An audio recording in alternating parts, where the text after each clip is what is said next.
Здравствуйте все! Добро пожаловать на канал Магия Песка. Мои дорогие зрители, с вами, как всегда, ваша Ольга. Всех вас сердечно благодарю за то, что выбираете быть со мной, за вашу невероятную и теплую поддержку, за ваше участие, за ваши донаты. Земной вам поклон! Сегодня у нас будет отсыпочка на такую тему. Какой секрет, какую тайну откроет вам сегодня песок? Давайте узнаем, что для вас секрет, что тайна, что должно открыться. Загадайте, пожалуйста, на себя. Давайте вместе посмотрим. Я прошу высшие силы дать мне возможность ответить на все ваши вопросы и послать для вас только самую важную, нужную и полезную информацию.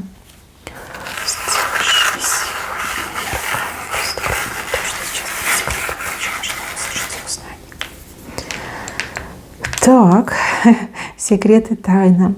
Ну, здесь показано, что в вас кто-то влюбляется. Цветок начинает цвести. Человек вот в каком-то состоянии таком, знаете, измененного сознания, не понимает, что с ним происходит, какая-то странная реакция на вас идет. Человек противоположного пола, да, если вы мужчина, то женщина начинает влюбляться, если вы женщина, то мужчина начинает влюбляться.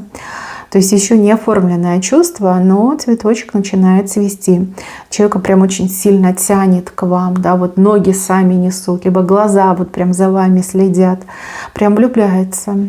И я вам скажу, это серьезно. Это серьезное чувство, это не поверхностное, это глубокое чувство. Из самого сердца прорастает этот цветок у человека. Влюбляется прямо сейчас, в этот самый момент. Человек в вас все сильнее и сильнее влюбляется.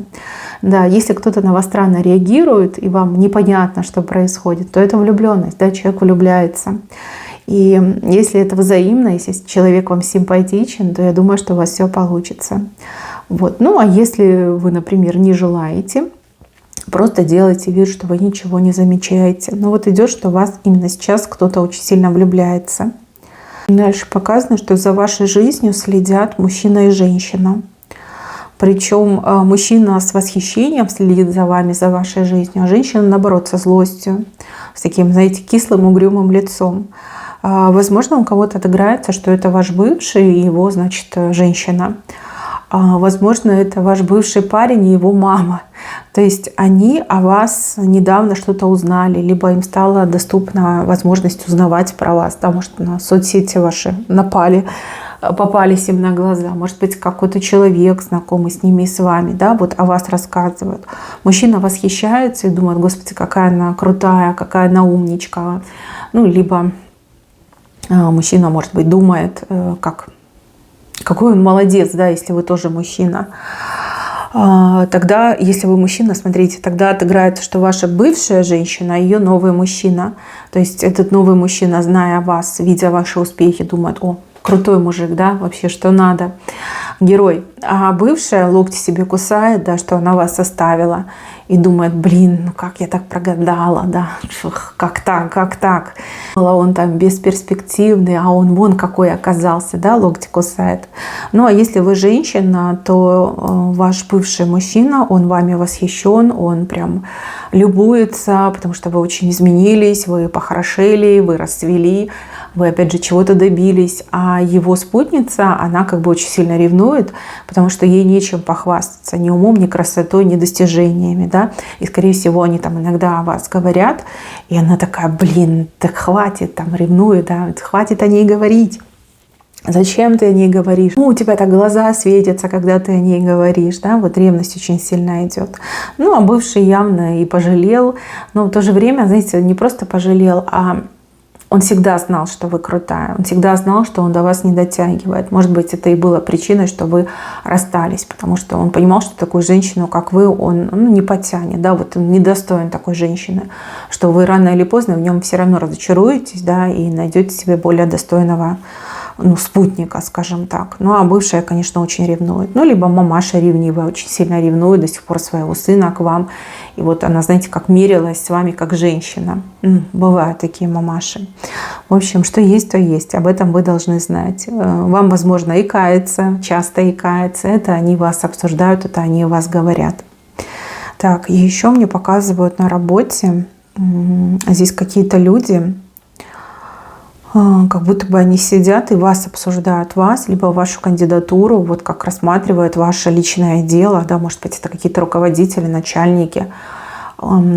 Здесь вот, знаете, как хотят вам должность, что ли, поручить, либо какое-то ответственное задание дать, может быть, какой-то новый проект. А может быть, вы работаете сами на себя, и эти люди, они как крутые заказчики, клиенты, либо у людей бизнес серьезный, и они хотят вот с вами там на равных долях, например, в чем-то поучаствовать, да, либо ну вот как сотрудничество какое-то, ну как равные партнеры мне идет. Ну а если это потенциальные клиенты, то очень крутые клиенты с серьезными оборотами, заказами, ну и соответственно с оплатой. Вот как рассматривают вас как предпринимателя, либо как исполнителя, да, либо как будущего сотрудника, вот про вас говорят, часто говорят. И вы у них прям, ну, там, в тройке лидеров, да, с кем бы они хотели пообщаться. Ну, кроме вас еще там другие кандидаты есть, скорее всего. Вот. Но вы прям на хорошем счету, и о вас прям так всегда говорят, вот с таким положительным посылом. Вот это именно сейчас происходит. И еще здесь показано, что какие-то люди испытывают перед вами страх. Причем страх очень сильный. Вы для них прям как, не знаю, опасность, да, воспринимают вас как опасного человека. Но при этом показывают, что эти люди, они с грязными руками, и ну, вот сердца у них какие-то мелкие, черные. Да? Может быть, они боятся, что вы их раскусите, либо вы про них что-то узнаете, либо что-то поймете, либо сможете их разоблачить, например. Здесь не один человек, их либо двое, либо трое, да? Либо какая-то вот команда мне идет. Именно вас они боятся. Больше всего они боятся именно вас. Вот как-то глаза вашего боятся. Может, вы как-то смотрите на них пристально, да, и глазами говорите: а я знаю, кто вы такие. Ну, либо им кажется. В общем, страх перед вами испытывают. Здесь ребенка чего-то показали. Чей-то ребенок вами гордится и про вас то ли в школе, то ли друзьям что-то рассказывает. Вот как гордость, да, у ребенка гордость за вас. Может быть и внук, да, может быть и ребенок, может быть даже какой-то младший родственник. Ну вот как гордится вами. Четверка, мужчина, полсердца. То есть какой-то мужчина не может вас забыть, либо не может смириться с тем, что, ну вот как не получилась четверка. Мужчину просто переворачиваете на себя. Значит, женщина не может вас забыть и жалеет о том, что четверка не получилась. Четверка – это союз, это семья, это брак. Да? Человек, вот сколько бы времени ни прошло, все равно жалеет и смириться не может. Да? Может быть, этот человек пытается с кем-то выстраивать отношения, там, пытается встречаться, общаться с другими людьми, но каждый раз разочаровывается и понимает, что именно вы нужны. Да? Вот именно с вами было хорошо, а с другими людьми не очень хорошо. Да? Либо с вами было интересно и приятно, а с другими как-то ну, прям пусто идет. Здесь как половинка сердца у вас осталась, либо вам принадлежит. Ну, либо этот человек не может найти свою половинку. Вот всех сравнивает с вами, и никто не проходит это сравнение. Все оказываются хуже, чем вы. Можно сказать, что этот человек не может построить личную жизнь, потому что ну, вот вас упустил, да, либо с вами не получилось. Ну да, какой-то бывший, либо какая-то бывшая. Так, еще показывают какого-то провокатора, который против вас настраивает человека. Женщину против вас настраивают с целью вас от чего-то отвлечь, да, чтобы вас втолкнуть в пучину конфликта, да, чтобы завязался конфликт, и человек мог вас от чего-то важного отвлечь. Но здесь какая-то то ли конкуренция нездоровая, да, когда вас пытаются отвлечь, когда пытаются переключить ваше внимание, но и также, возможно, человек выгоду так может свою получить.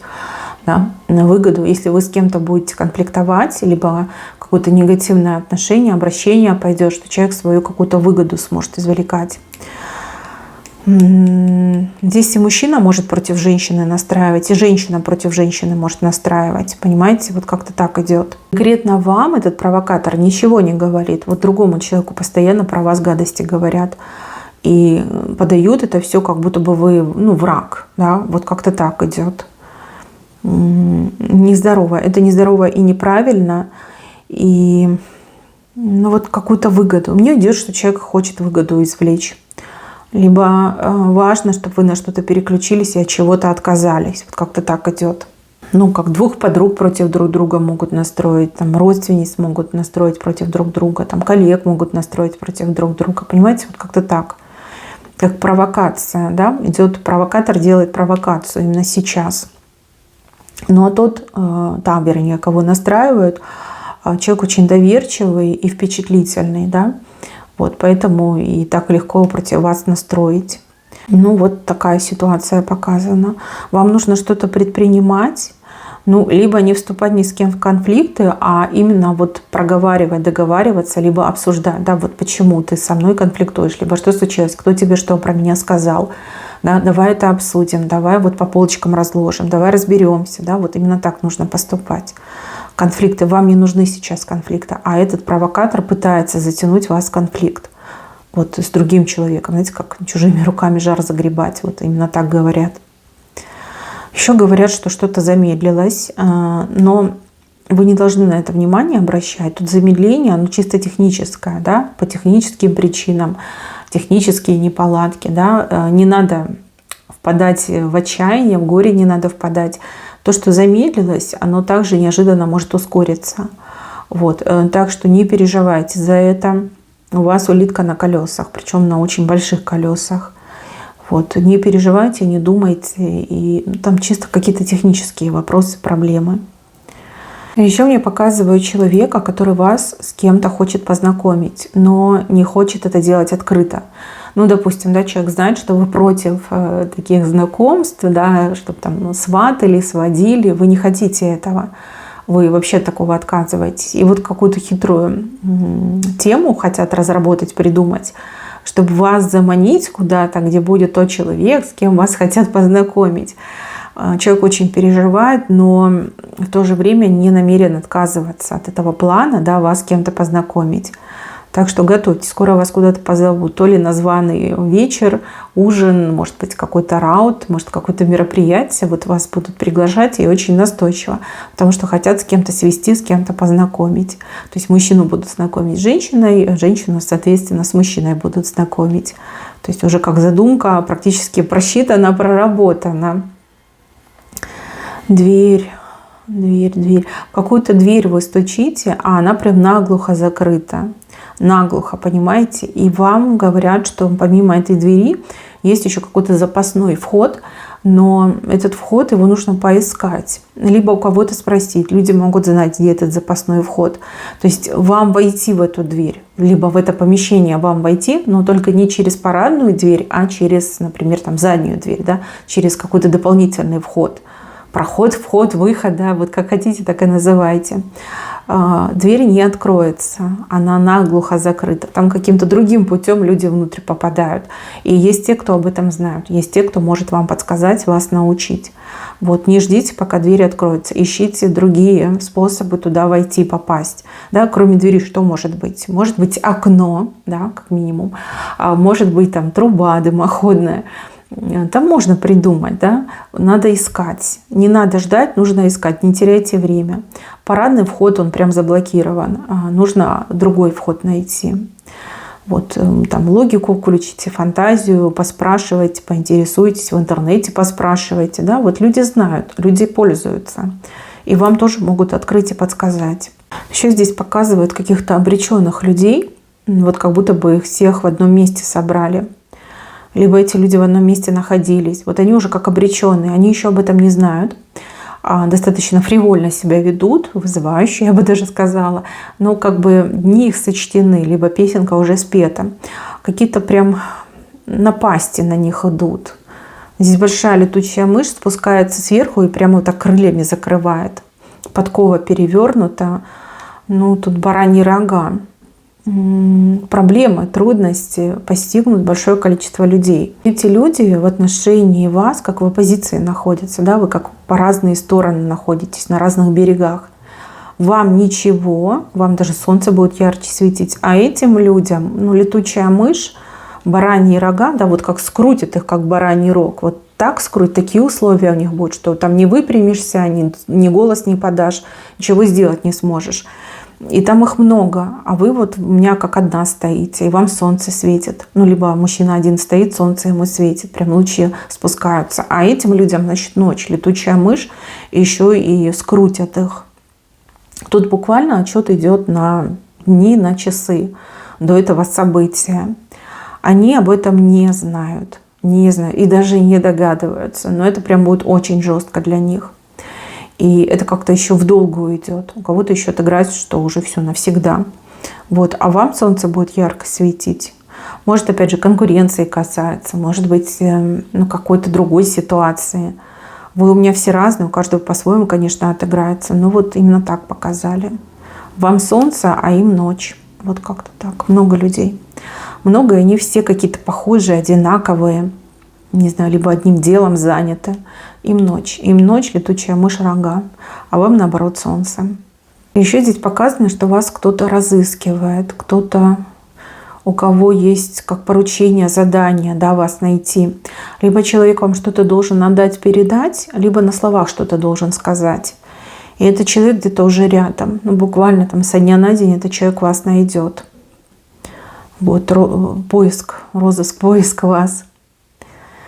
Вот тут показывают каких-то людей, которые то ли обмануть хотели, но не смогли, то ли передумали в последний момент, как удалось вам избежать большого обмана, какого-то мошенничества прям.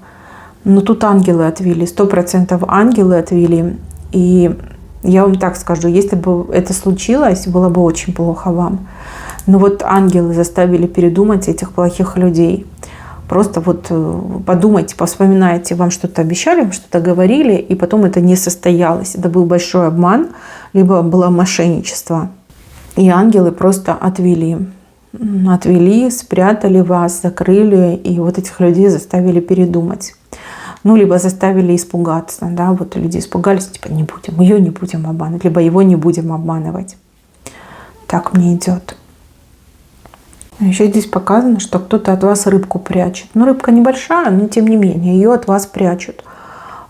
Скорее всего, человек не говорит вам правду о своих средствах, доходах, да, скрывает от вас свои доходы. Какую-то часть этот человек прячет, либо не упоминает.